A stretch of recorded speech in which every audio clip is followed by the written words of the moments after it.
Aujourd'hui, c'est une vidéo difficile à faire. Un moment triste. Une réalité brutale. Une femme, une innocente, Tola Elise, a perdu la vie, percutée alors qu'elle marchait paisiblement sur le trottoir. Et ce drame a pour origine un accident impliquant l'artiste ivoirien Mollari. Ce 2 juillet, alors qu'elle se rendait au travail, Mollari a été victime d'une défaillance mécanique sur son véhicule. Selon ses propres mots, les fers soutenant la roue arrière ont cédé. Le véhicule a alors violemment quitté sa trajectoire et c'est là que l'irréparable s'est produit. Sur le trottoir, une femme, Elise, une passante, ne se doutait pas qu'en cette matinée ordinaire, la mort viendrait l'accueillir aussi brutalement. Elle n'était ni en faute ni imprudente. Elle ne traversait pas la route. Elle marchait simplement, dans son droit, sur ce qui devait être une zone de sécurité. Mais le destin, tragique, en a décidé autrement. Le choc a été d'une violence terrible. La dame a été immédiatement prise en charge. Hospitalisée d'urgence, les médecins ont tout tenté. Mais après plusieurs heures de lutte, elle a succombé à ses blessures. Un souffle de vie arraché. Une mère peut-être, une sœur, une fille, une citoyenne partie trop tôt.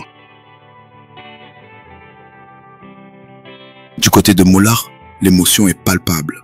Lui-même blessé au bras avec des fractures nécessitant une opération, a réagi dans un communiqué sobre et plein d'émotions. Mais au-delà de ses propres douleurs, c'est la perte de cette femme qui l'a bouleversé.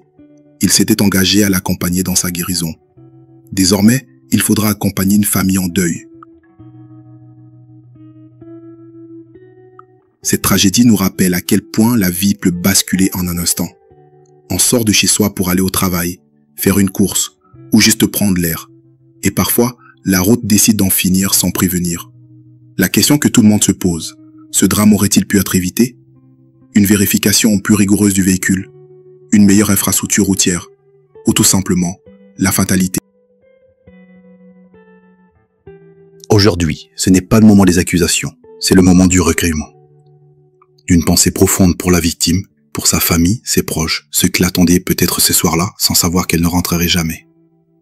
Le monde du showbiz ivoirien est en deuil, mais surtout, la société dans son ensemble est secouée. Parce qu'un trottoir, c'est censé être un lieu sûr. Parce qu'aucune célébrité, aucun nom ne vaut plus qu'une vie humaine. Et parce que cette dame mérite qu'on prononce son nom, qu'on rende hommage à sa mémoire, qu'on rappelle qu'elle existait.